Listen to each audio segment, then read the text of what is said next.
forever and I just never I love it. found the time. Thank you. It really is only the three of us. 4. We got a quorum. Yeah, we were worried. Forever. Thank you for coming. Found the time. Thank you. All right. Now I All can right, share we're live. that. We are live. And I'm going to share. Hold on. I got to do my thing here. Share this out so everybody can see.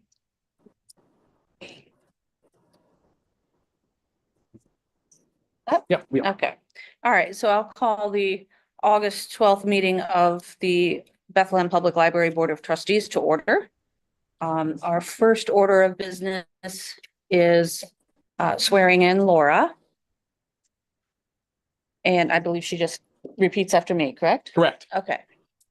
So Laura, if you'll repeat after me, I do solemnly swear or affirm I do solemnly swear that I will support the Constitution of the United States of the America that I will support the Constitution of the United States of America and the Constitution of the State of New York, and the Constitution of the State of New York, and that I will faithfully discharge, according to the best of my ability, the duties of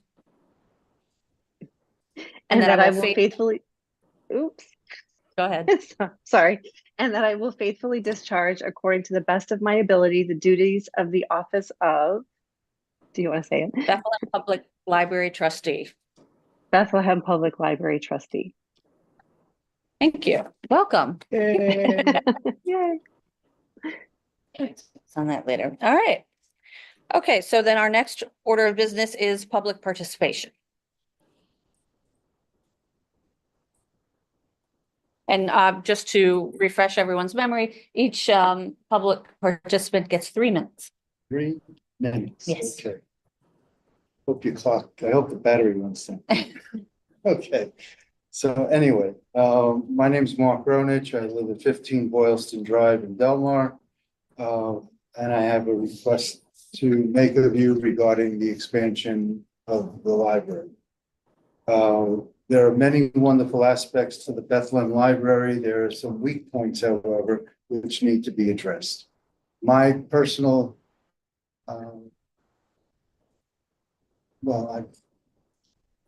what I'd like to see improved is the public access channel. And there's a lot of problems with that you might not know of. But the PEG Access Studio, PEG stands for Public Education and Government Channels. You have a cable franchise fee on your cable bill, which goes to the town coffers, and then it's supposed to be given to the library upon request for equipment, use of equipment, not personnel. The equipment here is a makerspace, and it's inadequate for today's standards. The government channel on Spectrum channel 1303 is not functioning. On that channel, there appears a message stating this channel is no longer in operation. I don't know if you knew that, but that has to be improved, and I think we need a government channel to put all the government programming on there, not just on the public channel. And residents are not using the makerspace because, among other reasons, there are no post-production video editing programs to finish their shows. The ability to insert what is known as the lower thirds, where you can read the name and title of the guest on the program placed towards the bottom of the screen, is a necessity. The finished products look like an episode of Wayne's World, and we can do better, and we should do better. To update the PEG Access Studio, there needs to be cameras, a switcher, better lighting, and adequate programs for editing. Cables and microphones are necessary as well. There also needs to be staff to do the switching between cameras, post-production editing, as well as loading the programs to the cable channel. 30 seconds, Mark. The equipment upgrades can be funded through the cable access fees. And there also is another source of income.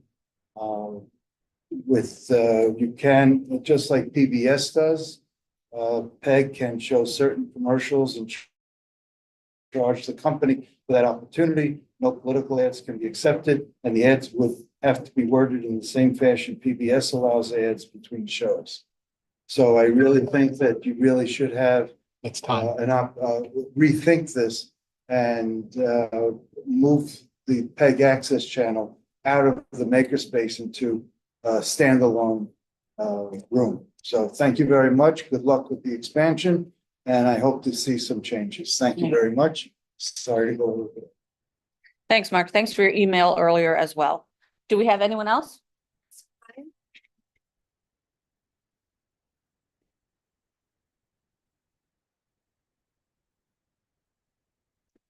I'm gonna just introduce myself to the board.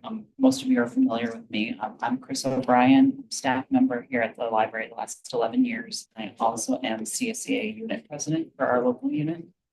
Tonight I'm speaking on behalf of all the full-time staff librarians in the Public Services Department. We are writing to the board to vocalize concerns with the personnel report and expected organizational changes proposed in the board report this evening. The librarians are tentatively supportive of the decision to split public services into two departments, but we want to express the source of its creation will be extremely problematic.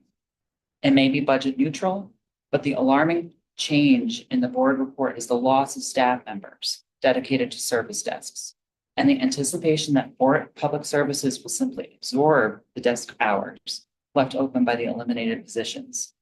Public services staff already feel stretched thin and misguided, which they have repeatedly attempted to express to management. We feel like sweeping personnel actions like these exemplify how staff are not being heard by management and are the direct cause of an organizational inability to retain staff members.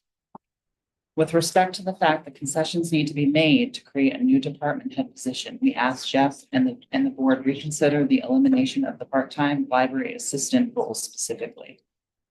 This role is 16 hours of dedicated support on service desks, 4 hours a day, 4 days a week.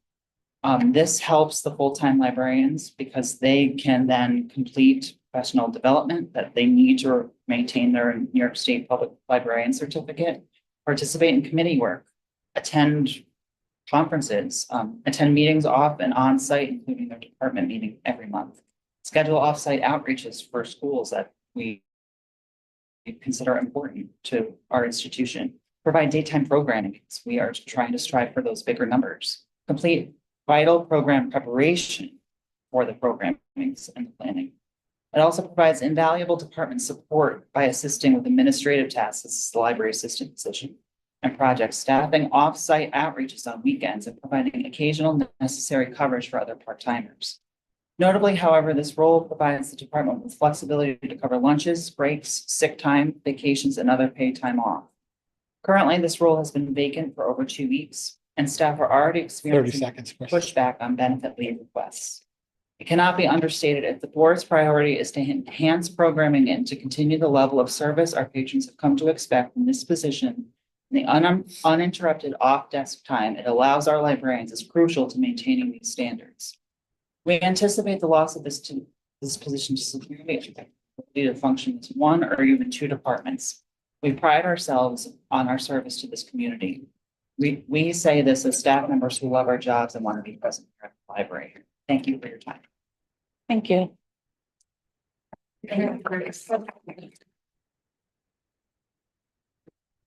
Do we have any other public participation? Okay. Okay, the next order of business is previous meeting minutes on pages 3 through 8 and also 9. We'll focus first on 3 through 8.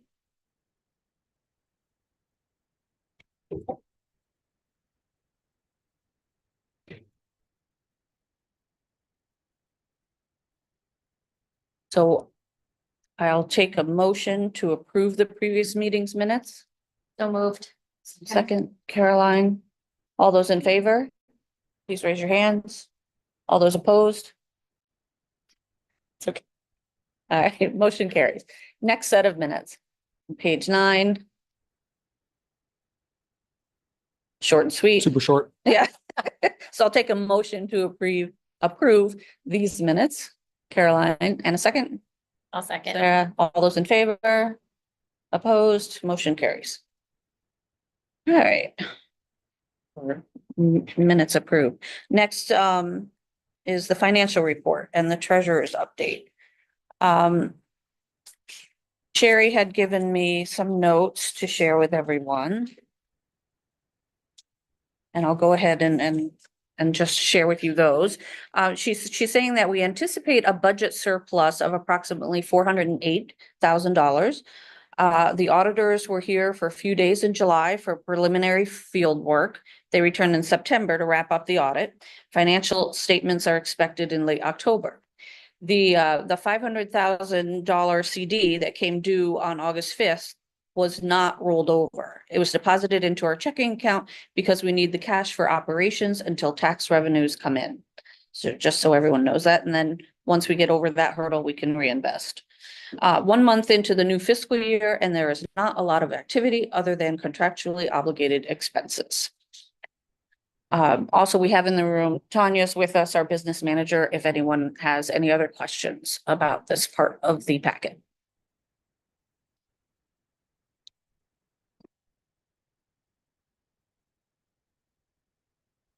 If there are no questions, then I'll take a motion to accept the treasurer's report. So moved. Second, Second. Lisa. all those in favor? Opposed, motion carries. All right, personnel report. All righty, give me a second. We'll roll down. Okay, so basically we've got 3 positions, 3 actions that are requested. There is a librarian 1 part-time replacement position for 9 hours a week. That's just a simple replacement of an open position. And similarly, a part-time clerical position in collection maintenance, 11.67 hours a week. And the other position, as you heard alluded to earlier, is the creation of a librarian 3, which would involve the absorption of this full-time library assistant position and this part-time 16-hour week library assistant position, and a little bit of pre-allocated funds from the personnel lines that were already budgeted for this year to create this librarian 3 position and keep it budget neutral. Similarly, it would allow me not to tap into these other positions that are held, that are previously held to fill, these 3 paid positions and this clerical position. We try not to slosh the money back and forth from operations to public services, generally speaking, though that's not a hard wall. But these positions up here are held in case the physical circulation comes back to pre-pandemic levels, and where we would need to have those positions in order to be able to handle the physical materials, which is what these positions do. So those are the actions in the board packet. I've got listed sort of my rationale for creating the new librarian 3 position, which was eliminated all the way back in the financial crisis. When we eliminated those positions, it was, I will defend it. I think it was to the good of the organization, because it would have led to layoffs if we hadn't been able to do that through attrition. Because in 2009 and 2012, remember, the financial situation was not great. So we're trying to claw some of those administrative positions back, bring in another department head that can focus on children's services, and we know how important those services are to the library. And I've also included a draft org chart that would include the adult services department and the breakup for the librarians, the part-time librarians and the library assistants in those key positions. So we discussed this proposal at the personnel committee, and it was approved and moved to the full board. So those are the 3 actions that I'm seeking from you tonight. So, questions? So if I heard public statements. Yeah. There is a tentative, there's no explicit objection to the creation of the new library head. The objection is the elimination of those 2 library assistant, of the 1 library assistant position to create that. Yeah, because I think the full-time library assistant and the department head are kind of a wash. It's a full-time for full-time swap on that. And, we had a librarian one that stepped into a librarian two, or a librarian two stepped into a librarian one position. So that's a wash as well. So from a full-time to full-time status, the position that would be eliminated would be the part-time 16-hour week. At the same time, I had Frank, who's the department head, give me an analysis of the desk time. And he keeps track of that pretty meticulously. At no point, even with having to absorb the 16 hours a week, would people go over 50% time on the desk, which is kind of an industry standard. It's that's the standard that we adhere to on the other side of the building in the circulation services, where the folks that work on the desk spend no more than 50% of their time on the desk. Okay, and so I understand those concerns. Am I correct that there are no concerns with you filling the other two positions listed under action requested? I can't imagine those being controversial. I think they're just, those are just replacing like for like on open positions that were through a resignation. Did, I can't remember, sorry, who's on personnel committee, but did the personnel committee hear from the library staff while they were Nope. discussing this? No. Yeah. My gut is telling me we don't often hear from library staff, and so now I feel like I need a little more information on the librarian 3 position. I heard comments that suggested benefit time being limited, or leave time being limited because there weren't people in place part-time that can cover for others. And loss of staff at the service desk. Right. How do you? Well, we're also down a full-time position. So this full-time position is currently not filled. That's the one we're seeking. Basically, this full-time, we're down this full-time position, this part-time position through resignations right now, right? So some of the desk schedule impact is the fact that we're down a full-time person as well as the part-time person. So we're down 1.5 people while we're waiting to fill the department head. Or even if you were just to replace this, it's still, that position will be open while we're waiting to fill it.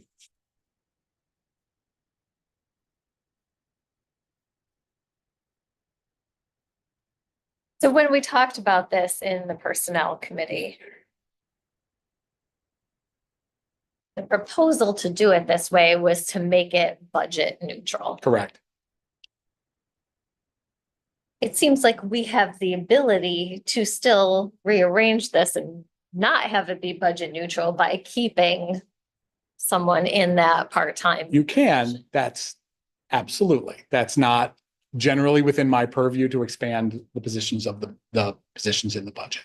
But But it is something we could absolutely, conceivably. yeah, I guess I mean, listen, I'm perfectly happy to have a part-time person in the budget. We just need to make sure we're acknowledging that that's there. And at the same time, I would be reticent to lose the holds that we have on the positions at the top of the list that we have just in case on the other side of the building. I mean, effectively all the dollars are green, right? So we can fill that when we're talking. And just so I'm sure that I'm clear, Yeah. what you're saying is, so circulation services, that's like one set of tasks and you're trying to keep it one pot of money. And public services is a different set of tasks and you're trying to keep that pot of money altogether. Yeah. Okay. Listen, I'm always for more staff. That's not a problem. Typically, my mandate has been to try to keep us at budget neutral. Once the budget's set, try to keep us within that. That said,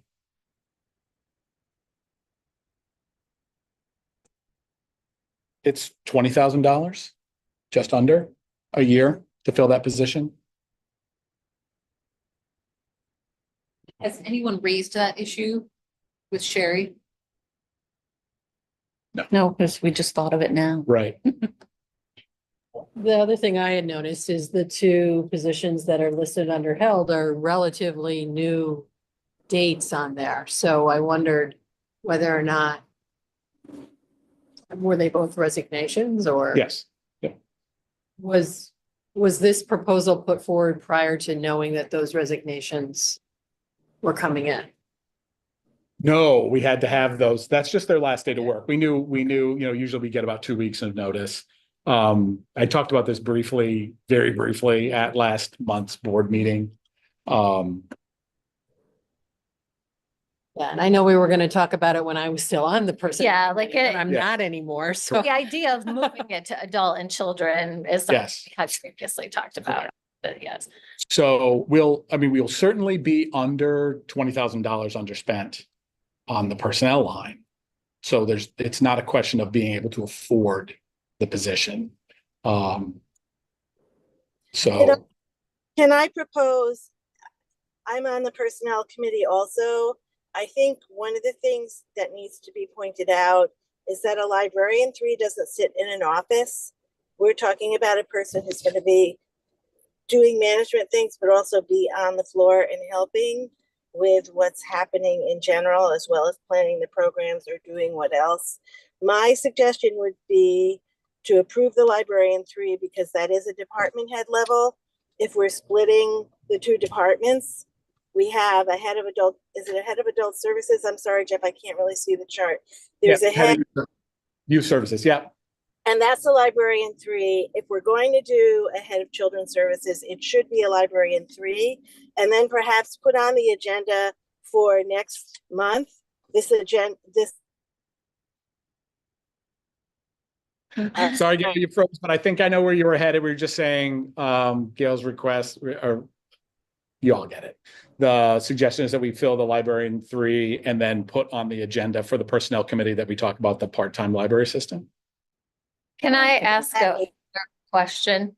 Yep. Right, so, and in my past retail life, right, you had a bunch of metrics, like this, how many sales we're doing, this is what that equals out to, so that you have enough staff to cover what's happening, but not too much staff that you're paying for no reason. Yes.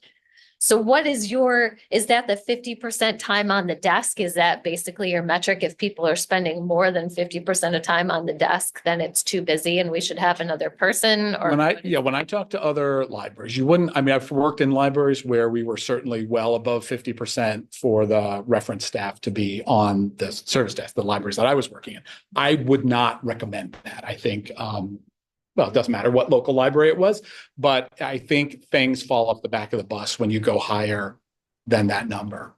I don't think that 50% is an unreasonable amount of time to spend on the desk, with the expectation that we would handle this through just the absorption of those hours into the rest of the staff, and then single staffing some places where we look at those metrics, analyze what hours on the desk don't need as many people on them, and then where we might have 2 people now, go to 1 person on the desk. So the department is analyzing those things in his creation of the schedule.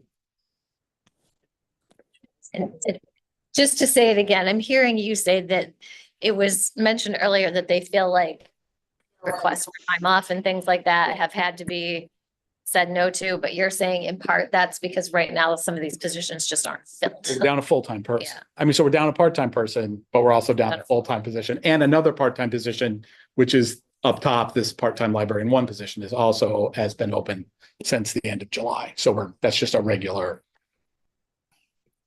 Jeff, what are the consequences, if any, of delaying the approval of the new librarian 3 department head? So if we were to do the inverse of what we think Gail proposed in Yeah.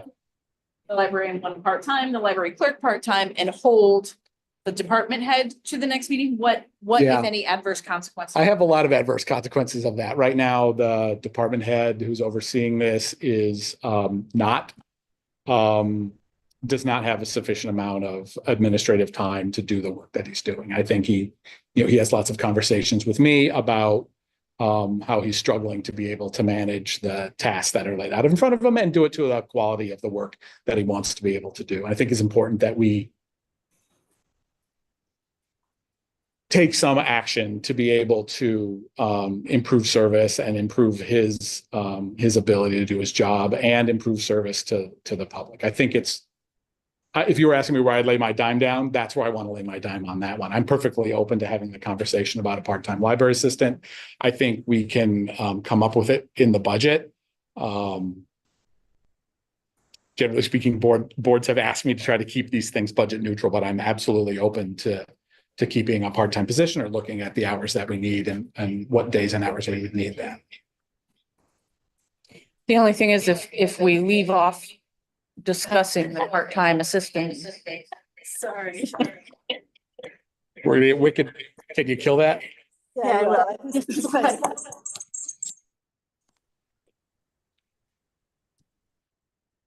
Okay, So what I was saying was, if we vote just on the librarian 3 tonight, which Jeff would like, right?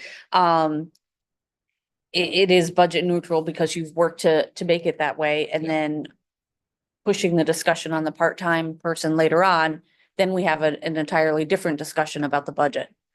Right? We've got to take from reserves or whatever instead of fixing the problem now. And then on the other hand, we don't have our treasurer here to really discuss what is or isn't in the budget, although she does say it's over a $400,000 surplus. But we all know there's a capital project coming up. I personally feel like I need more information to understand the vote and maybe a little more on how it affects the staff. yeah, I really don't want, right, yeah, Okay, go ahead.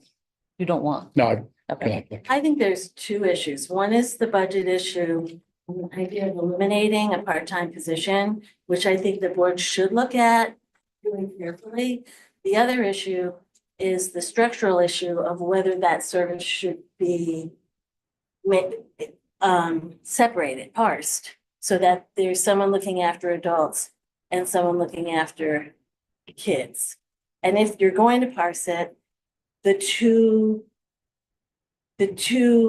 job descriptions need to be equivalent. You can't have a librarian 3 running adult services and not have a librarian 3 running youth services. They have to be at a par with each other for a bunch of reasons. One is probably if one's out sick, the other one would move over to run both departments for that period of time, or vice versa. And the other thing is, they collaborate with Jeff in terms of management stuff, so they have to be equal positions. That was why I was suggesting that we go ahead and approve this, but not approve the elimination of the part-time position until we get more information and out of respect to what the staff is saying, which goes to the budget piece and also to the 50% on the desk piece. But the question is whether or not to me, is whether or not we want to parse the services so that there's a youth services head and an adult services head. So that's where I think we came from in the discussion with Jeff, if I could. Yeah, go ahead. In terms of why we approved. It doesn't sound, if I'm hearing things correctly, like there's any objection to the creation of the new position. Everyone seems to be on board with that concept, or at least have no objection to that concept.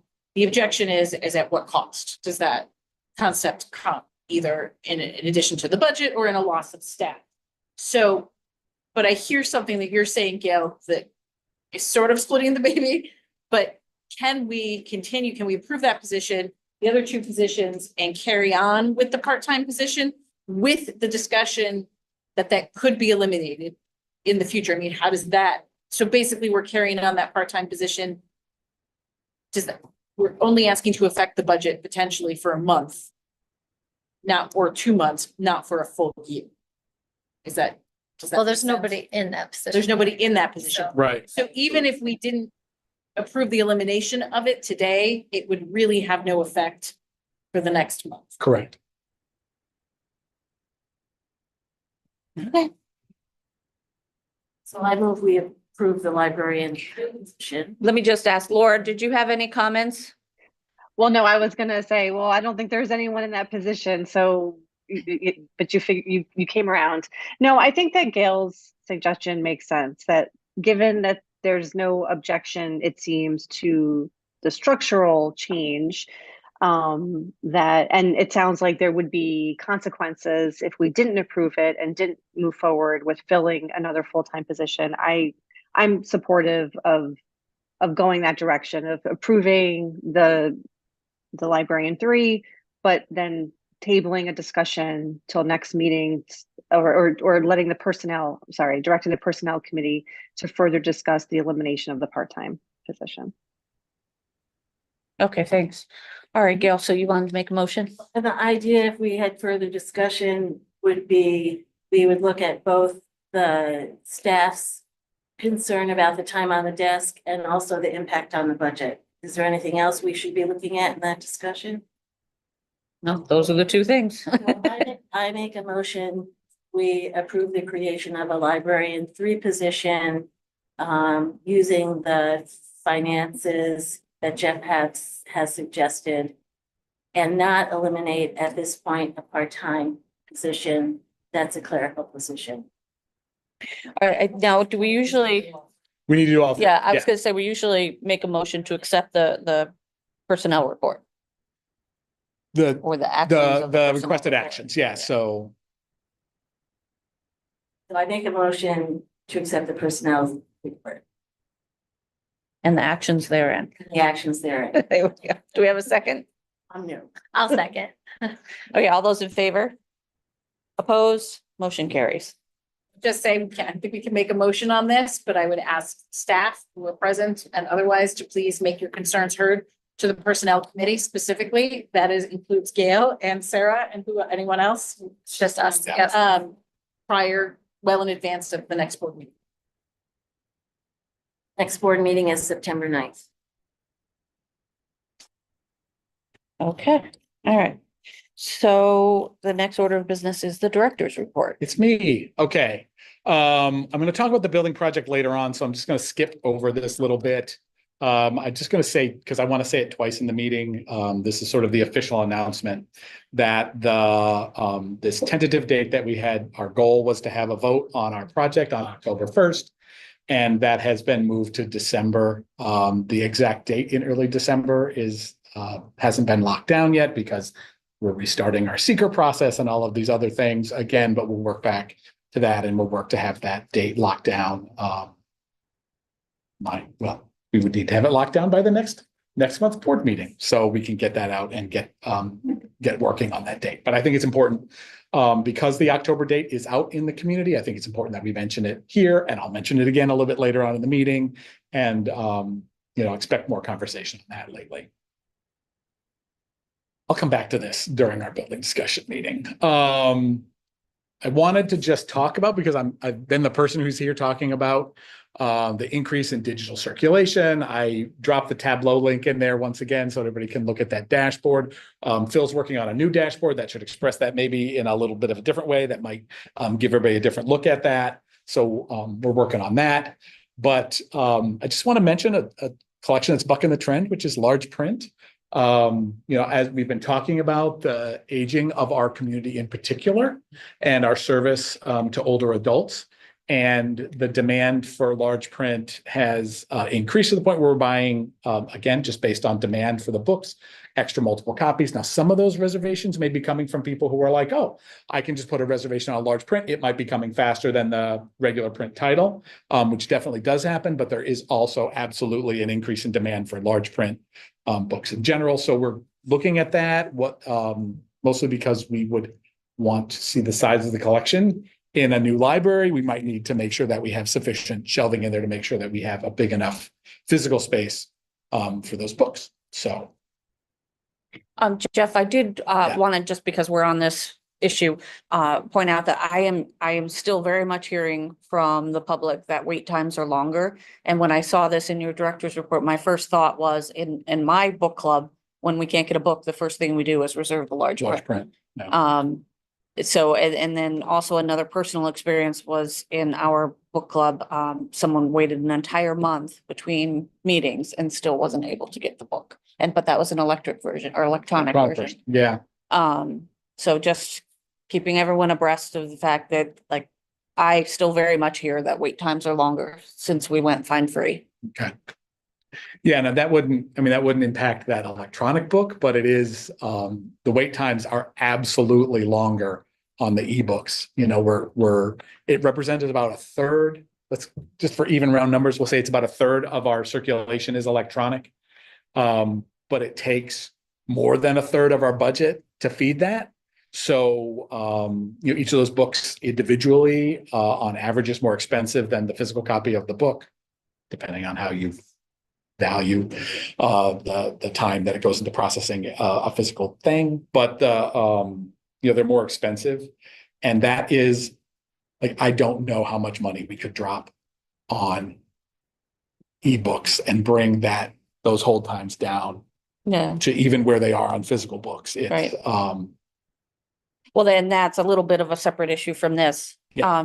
Especially when I see in-demand titles Yeah. in large print, I'm pretty sure some of that has to do with wait times. it might, Yeah. Yeah. All right. great. So we just throw a picture in here. I think it's important to throw this picture in here of the children's area. We are advocating strongly for an increased children's space and just hangout space in general. We had a lot, last month was hot. I know it's been cool and rainy for a week, and we probably forget how hot it was last month, but we had a lot of people in the library just hanging out. And this space back here, I'm getting too close. The space back here is the picture books, and there were so many folks hanging out back in the play area that their kids are hanging out in the aisles between the picture books, which is great. We love having children here, but it does it's just another indicator that there just isn't enough space in these areas, and the changing ways in which our community is using the space in the library, right? So we're not a designated cooling spot, but we absolutely were a cooling spot for a lot of people, a place to come in and hang out. Lots of folks hanging out for a long time. Lots of really great programs this month. You can read all about them in my report, for both children and adults. Evening on the Green have come to a conclusion. It was a rough year for Evening on the Green with the weather. It was just a real challenge. Again, the ability to bring that inside, I don't mean to beat on this drum, but the ability to bring that inside would have been fantastic. Beach Day was awesome. And pictures of the robot dog, lots of good outreach. Beth went to the extended year program, which is the special ed program that the school does over the summer, and even had an invitation to come back to the special education class during the year, which is a great partnership with the schools. Went to the Delmar Farmers Market, and then Thursdays in the Park, which is again in collaboration with the Friends of the Parks, the Friends of the Library, and the Bethlehem Town Parks. Some of those take place at Almav. The last one, The Magician, originally the rain date was here, and they decided to hold it down at Henry Hudson Park under the pavilion. But that's fine. I had a bunch of attendance this year. Just talking a little bit about mobile inventory, mobile inventory. Because the technology has gotten smaller and smaller, it allows us to go out into the stacks and take a closer inventory of our items, so we can keep track a little bit better, make sure, how many items are misshelved, how many items are being lost or are stolen from the collection. And it's just a good way to clean up the collection. And so we're happy to have that. Again, this is something we've talked about RFID a few times. This is something that RFID would allow to make it even easier, but I'm happy to report that just the size of the scanners has allowed that function to take place in the library right now. So we're going to do a complete inventory of the library, work our way all the way back around. Previously, we've saved inventory because it was, a list that had to be able to go out and check manually off of a list. It was something that we did in a targeted way at the collections where we had particular concerns that maybe there were items missing or misshelved. So, Jeff? Yeah. I have a question. There was an article in the Times Union about the Albany Public Library. It sounded from the article like they had partnered with some of the immigration nonprofits in our area. Yeah. To increase Farsi, Arabic.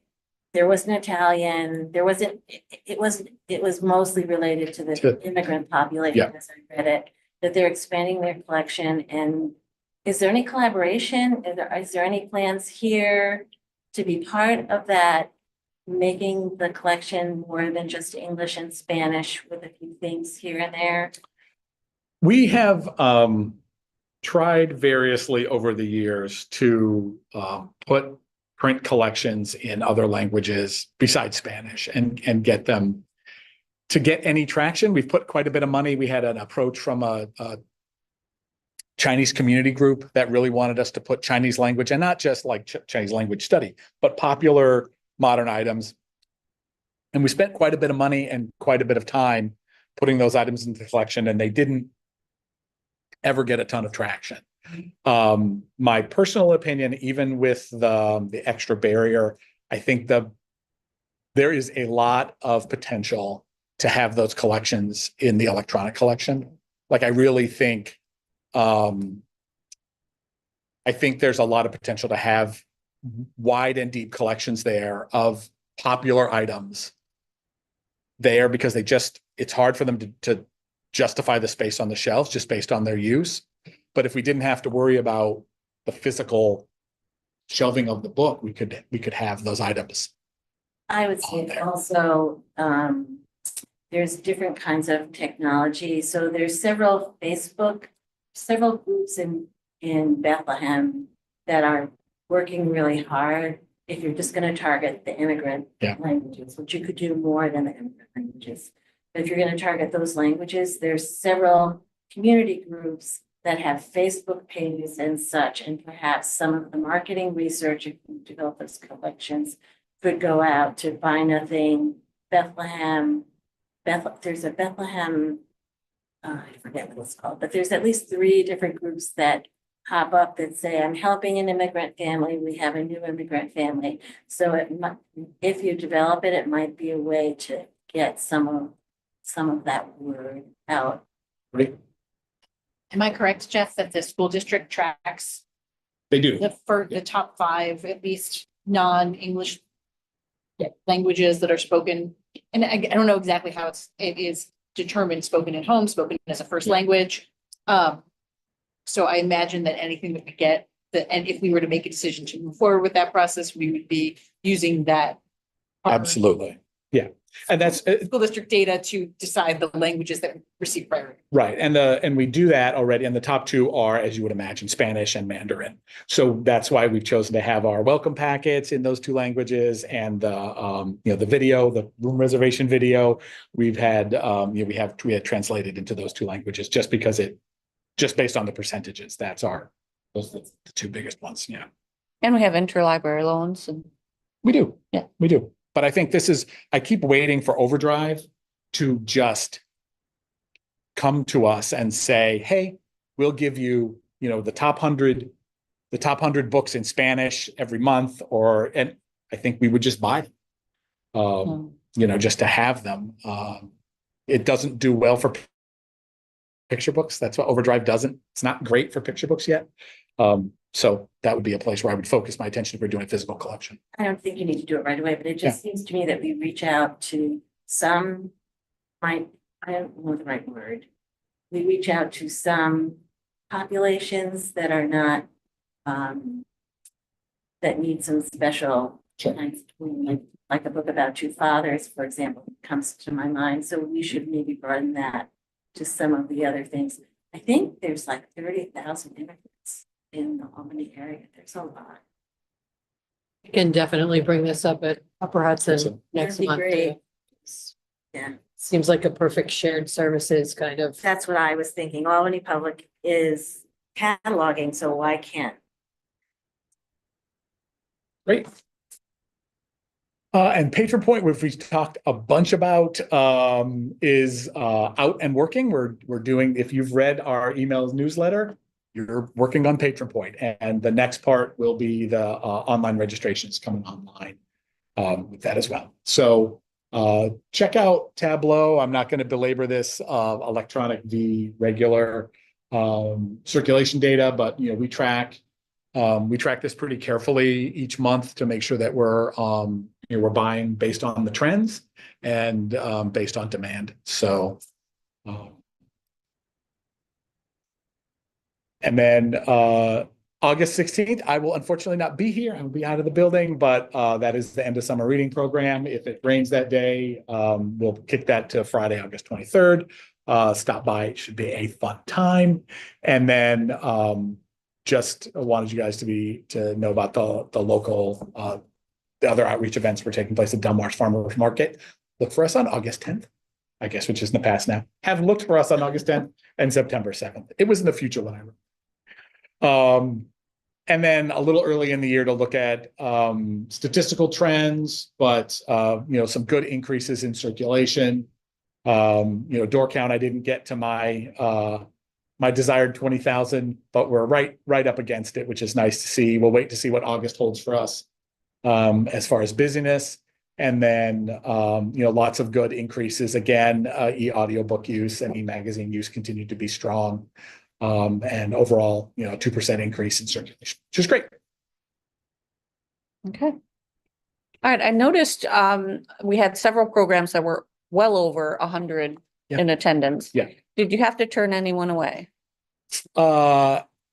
No. We did have two. So just recently we had the reptiles came, Yeah. and that wouldn't be in this report. It'll be in next month's Okay. report. Okay. We would have had to, we did have to turn people away, but we had a second session. So anybody who wasn't able to make it in could just bounce to the second session as soon as that was over. Anything that involves animals. And then this one, Story Stomp, was a total of these 4 days. These are outside programs mostly. Some of them we held inside. Okay. 195. And then there was another one. I know the one you're talking about, 117. That was a beach day. That was again outside. It was all day long throughout Okay. the day. So it wasn't at any given time. We didn't have to kick anybody out. Presumably in instances of inclement weather, you would like to have those Yes. large programs indoors. All right. Yes. Yeah, Okay. you got it. I mean, and that's really, when we have to bring evening on the green in inside, it is a disappointment to everybody because this room is not big enough for an evening on the green. You do it. You have music in here. The people are happy to listen to music in this room. Plenty of people have listened to music in here, but a larger room would definitely serve them better.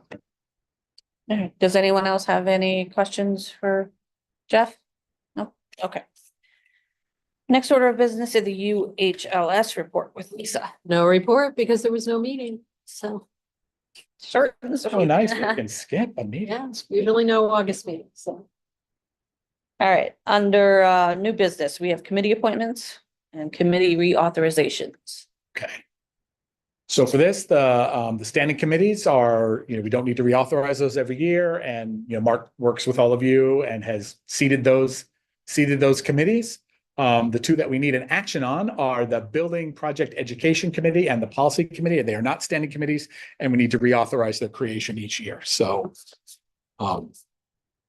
Okay, so I will, and can we do them both at the same time? I think you Yeah. can. Okay, so I'll take a motion to create 2 ad hoc committees. I'll move to create the 2 committees. Okay, Laura, in a second. Caroline, all those in favor? Gail, are you in favor? Okay. All those opposed? All right, motion carries. The other, under nominating committee, I had spoken to Mark, but I think it just got lost in the shuffle. I would like to be on the nominating committee this coming year, if no one has any objection. So, the only one Just- that can't be on it is Mark. Right. yeah. All right. Okey doke. So we'll just put me on there, slate me in. I think so. I mean, right. Mark officially seats them, but I think Oh, he told me to bring it up during the meeting. there you go. Then if you Okay. guys approve, then that's the end of it. All right, All right. I have one piece of new business that's not on the agenda. okay. If we can stop the share here for a second, and then I'll go out and I'll share this thing. I have paper copies, but you can read it just as easily as I can read it here. So the cheap rates for the NILA conference go through the end of this month. So we need to register for them before September starts. So I need to put this proposal in front of you now to send folks to the New York Library Association conference, which is in Syracuse this year. So I'm proposing to send 7 people who were all the people who expressed interest in going to the conference. And this is the budget to do so. This is the max budget. There are some people who may go for only 1 day, in which case the number of hotel nights would be less expensive, but I'm going just on the assumption that everybody's going and staying for 3 nights, and that the travel would be 4 folks would go out in the van. And then because 7 people want to go, that leaves 3 people who would either have to carpool out, which would be the next least expensive thing, or head out on the train, which would be probably the least expensive way to get to Syracuse. So hotel rooms, conference registration at $295. If someone only goes for one day, that really still $200 to go to the conference. And then 3 days with meals and incidentals for each puts us at a total budget of $7,659. Are you having a trustee day? Or a trustee is, I haven't seen the program. Is there anything? No. else needs to They used to do that on Saturday where it was really, there are some things. I'm not going this year, so I'm not proposing that I go. So, Just wondering if. Yeah. if- but I'm just saying on Saturday, they tried to have some more stuff on Saturday. If you were going to go, I would suggest Saturday. There's a little bit more sort of organizational. There's a trustee handbook. There's a discussion about the trustee handbook, I think, on Saturday, if my memory serves me correctly. I don't think it's as explicit as it used to be. The Library Trustee Association, when it was a section or a separate thing, used to really hammer that in on Saturday, and I don't think it's there. Additionally, the fact that it's in Syracuse is a little bit of a hike for folks to go out there. So I went last year for one day up in Saratoga and there wasn't, I just kind of picked and choose from. Yeah. right. And I mean, please, I love that trustees are interested in going to the statewide annual conference. So I would absolutely be supportive of that. Not that you're the deciders on that, but we can talk about that a little bit more, but And is this already in our budget? it We is. budgeted Yeah, this it is for this under every year. my travel and conference budget. This is under that total. Okay. Do you need a motion to approve it? I do. I am making. Yes. Second that. All those in favor? Thank you. Opposed? Motion carries. Great.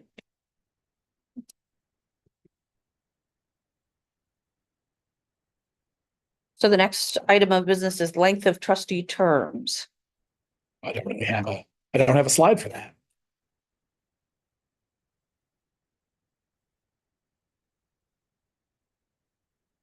Okay, so I'll tell you what I found out. I told everybody in an email, but I'll say it again.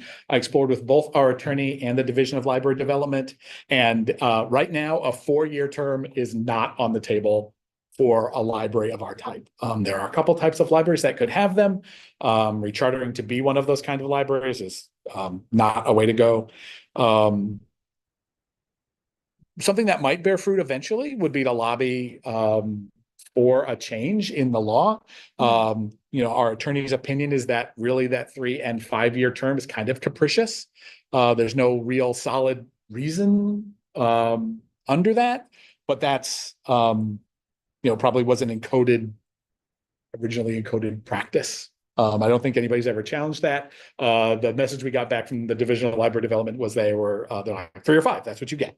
So, and then I said, is that true? And our attorney explored that and said, yes, that's the law, the way it's written right now is those are the choices that are available.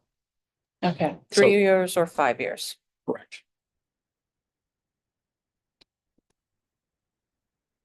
I did bring this topic up and I still support going to a 3-year. I know there are people on the board that don't support that, but I feel like we should address it and move on and I mean, we're not going to get any different answer at this point than what we already have. Yeah, nothing in the sort of the event horizon of the folks that are sitting at this table, right? It's Can you remind me, Jeff, of the breakdown of the trustees? How many are currently 3-year terms and how many currently are 5-year? everyone's 5-year. So our trust, because it's in our charter. So our charter dictates that everybody has a 5-year term. You mean of local libraries or No, of our library? yes. Okay, our library, everybody's a 5-year term. That's just the way it works. Is it just because we've had? We've had We've had- people leave, and then when they leave, then you run and you fill the rest of that year, and then you go for the balance of that term. So there can end up with a 1-year, 2-year, 3-year, 4-year term. Okay. But our charter states the default is a 5-year term for all trustees. Good. You could go, but you can't have a mix. You'd have all All 3 years are. not the currently seated folks, but anybody moving forward, if you requested a charter change, which would be an action that you would take as a board. You say, we're requesting a charter change. We're indicating that we want a 3-year terms for trustees going forward. That would then go to the Division of Library Development. They prepare a bunch of resolutions. They come back to you, and then it goes in front of the regents, and the regents is just going to approve that. There's no, I mean, they're not going to fight that back and forth. It's really one of the things in the charter that's really up to the trustees. So. And I still, even though there's been some discussion about the fact that people wouldn't have as much time to learn the ropes, I think there's just as much concern regarding people that are leaving terms because of them being too long, or, you know, life happening and moving as Charmaine did and things like that. So I feel like 5 years is a long time for people to sit on a board. It's, if you were to, most of you have probably talked to people about it, and usually that's the response. 5 years is a long time. So that's kind of why I brought it up in light of the fact also that some local libraries that are kind of comparable to us, Voorheesville and Gelderland, are going to the same change. Some of them have larger boards than we do. So there's that factor, but that's why I brought it. Can make a motion? Sure. Make a motion to change the term of the trustees from 5 to 3 years, starting with the next election is.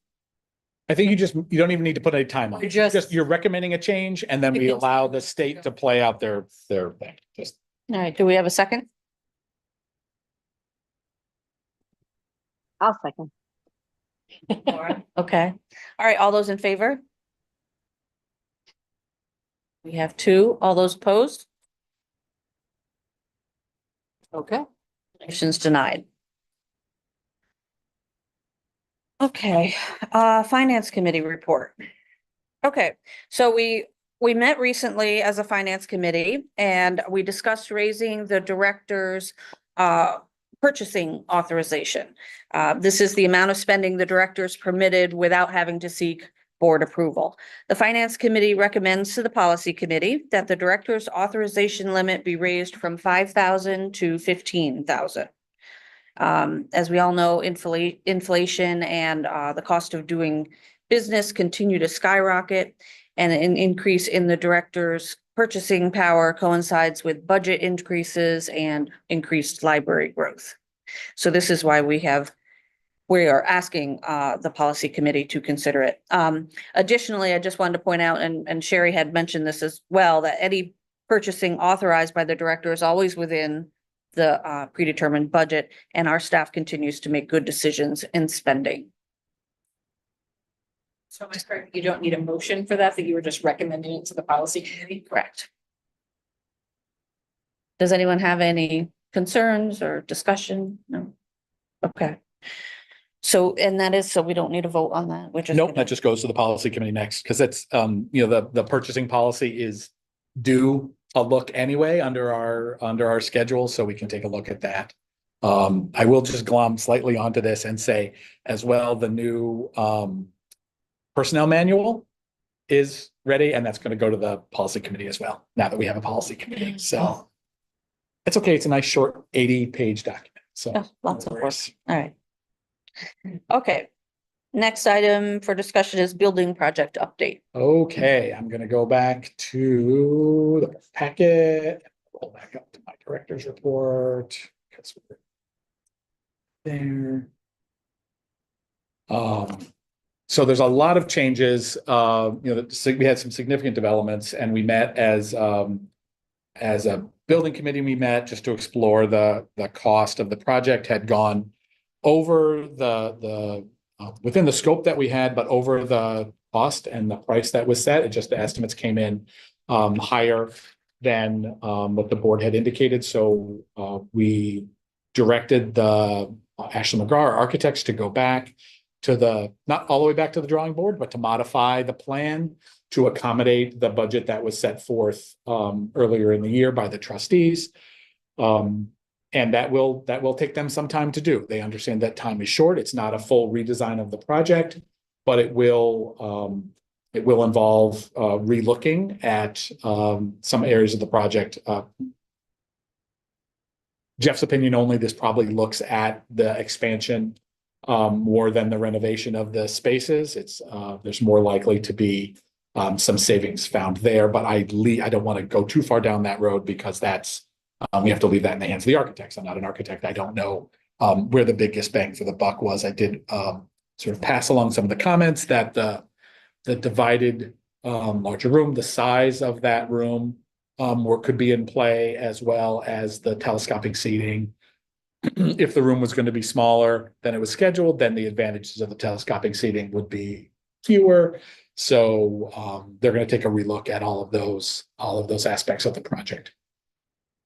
Meanwhile, so that's the biggest news, and that's what kicks back the election date from October to our target goal of having that at one of the Tuesdays or Thursdays in early December, acknowledging that the first Tuesday is the Tuesday right after Thanksgiving, and that is not a day right after Thanksgiving weekend. I don't think people are interested in us. And also holding it that there. it's tentative. It's not. It is, and that's why I'm not putting a day on any of these because it's just that's seems achievable depending on when the estimates come back from our construction manager and the construction estimator. They need to meet in the middle and then have a price that we can have confidence in, because that's the price that we need to put out in front of the public, is something that we can feel sure is there. At the same time, during this past month, we've done a lot of work with the State Historic Preservation Office. So what we found is that the 59 Borthwick House is absolutely not eligible to be on the either state or national historic register, which, you know, I think there was some question about for a few people in the community. They thought that maybe it would be, but it's absolutely not.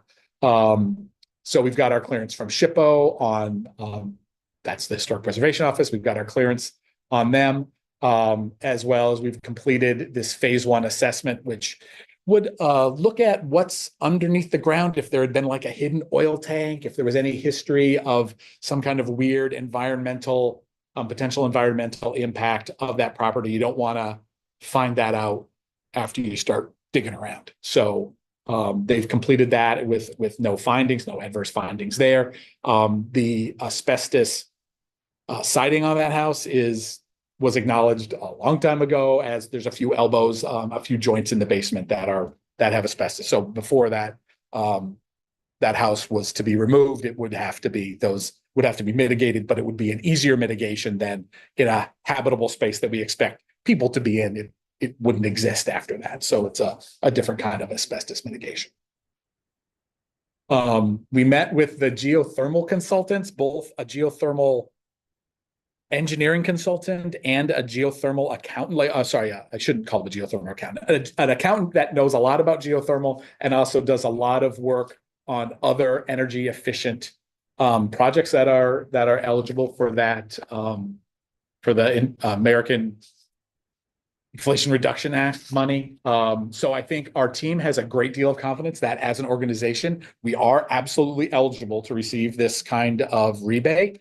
There are some school districts in New York State right now that are queued up to get that rebate, which is great news. So that's still on the table for us. 30% project rebate seems extremely achievable, which is, great news. And then Building Project Education Committee met briefly to discuss the how best do we get the information about the project out to the communities with our current channels, and also what new channels we might want to explore, and what types of information do we think would be most helpful to the community. Yeah. Questions about that?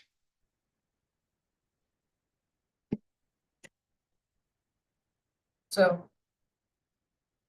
My only question is, have we begun messaging that we're changing the dates? The announcement starts tonight, Okay, and then the messaging is going to start immediately after tonight. So, but again, to Gail's point, I think, we want to message a December date when we have that locked in. And until we do, the design team has to come back to you as trustees and have a proposal that you accept and that you are comfortable going forward with. And until that happens, we can't make a date. I also thought in our meeting, correct me if anyone disagrees, that we all thought that doing this was being efficient caretakers of the library's funding and the cost of the building project, by being responsible for what the architect came up with and going back to them and saying, this needs to be reworked a little bit. So we're really looking out for the best value for the Bethlehem School District community. Right. Yeah, I mean, I think it's really important that we do what we said we were going to do, right? And the people can have a debate about the value of the project when it goes out, and they come in and have a vote, and yay, democracy. But we need to make sure that we're doing what we said that we would. And I think that was important. And I think the architects got that loud and clear. I think they got it. And I just wanted to add, after our education committee meeting, Kristen and I met subsequently. So she and I kind of talked a little bit more about messaging, what are the important things to get across to the community, based on frequently asked questions and things like that. So, and I think you see at the back of the packets, a really nice flyer that she designed. So I think the goal is to be, ready to go with, messaging, so we can use it on social media, we can use it in the community and everything as soon as we have that date and that dollar figure. Are we going to have the vote at the school district? Have we discussed that yet? It looks very likely that the vote will take place in this building. At the library? At the library, but it does need to be under the auspices of the school district. That's yeah. So then the flyer should be modified slightly because the flyer says vote at BCHS as opposed to the library at the top. Yeah, Yeah. that's just kind of a. It's just Yeah. me being, it's just me. Sorry. Yeah. It's really nice.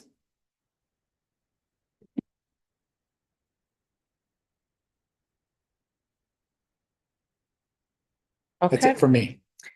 All right. If no one has any other comments or concerns, we'll move on to meeting room policy, a kind of update. So I think the board knows that we made a commitment to review the meeting room policy quarterly, understanding when we enacted it that it was a work in progress. So September is our first quarterly review of that. So we are seeking comments from individual board members. I know that Jeff has been collecting thoughts and comments from the staff, mainly about, I know your thoughts, your comments are largely technical in the implementation of it. So we're seeking comments on the implementation of it, on other concerns with it. Kristen, if we could ask, understanding that the public is interested in this, can we put up a post, in all of our modes of communication, posts on social media, in the newsletter, that as of September 9th, our next date, we are seeking, we are looking to review it. So if you want to give comments, please email or come to speak publicly at that date. If board members have individual comments about it, please, I think we can use the same process that we used before, which is submitting your comments to the policy committee. We will compile them and create a chart internally that addresses all of the comments, and we can see what needs to be addressed. I would ask board members specifically, obviously this is not a place for the public, but if you have concerns about specific sections or specific language, that you either redline the document and submit that so that we can see exactly what changes you'd like in the text, or submit, this is what it says now, this is what we'd like it to say, these are my other comments on it. I understand that there'll be many conceptual comments from the public and from others, from board members. I'm hoping that we can get to the nitty-gritty of the language as fast as possible, because I think everyone knows that this is a bear of a task. Writing a document by committee is a bit of a challenge, especially one that has this many Do you want thoughts. to ask for a deadline for? Yes, September, the next meeting, yes. For before the next. Internal comments, I still think it would be the next board meeting, understanding that we would be assessing those after the board Okay. meeting. I don't think that anything would be assessed before Okay. that. So September 9th. Okay, great. Thanks, Caroline. Okay, do we have any other old business? No, okay. Future business? None? I just want to recognize at the end of the summer how hard the library staff works to make these programs go, to make our community happy under Jeff's leadership. It's not an easy thing to run all of the programs that they ran and have all the busyness. And as a board member, I think all of us, we really appreciate the hard work. Yeah, this is the first summer where the attendance and the number of programs have looked like in the range of what we would have done pre-pandemic. So it's amazing how long the door count's still not back where I want it, but the program attendance is not where I want it. The door count isn't back to where it was pre-pandemic, but the attendance at the programs is, as is that's just the number of programs that we're doing. It's back in that range of where I would have expected, a summer 2018 to have been. So it's just nice these in-person things have taken the longest to come back. And it's, it's still amazing to me how quickly, like circulation sprang right back, to where we were. No, not in the same modes, but it's nice to see, With the busyness of the programs comes the changes, like circulation went up, so Right. it's something on everybody, so it's appreciated. Okay, any other questions or comments? Any other public participation? One? Oh, go. Chris. 3 minutes is not a lot of time, but I do want to thank you all for being open-minded to tabling the discussions that we brought up. I will let all of them speak on their own behalf to realities that they're facing. We need to get that information as to that email address. Yeah, I was gonna come talk to you after. But I will say the reality is librarians are already on the desk 4 hours a day, and they're starting to be single staffing those desks, and there are no backups upstairs. Everyone is competing for their own time to utilize their time as they need it to. And it's the communication that's a problem that is coming from the top, and it's impacting morale of these folks here who are great librarians, and they want to be here. I will also state that we are now upstairs fully unionized. So I have the backing of all of us here that are in support of this. So thank you. Thank you. Any other public participation? Okay, then I will take a motion to adjourn the meeting. Second? Lisa, all those in favor? All right, this meeting stands adjourned at 7:14 PM. It's been years.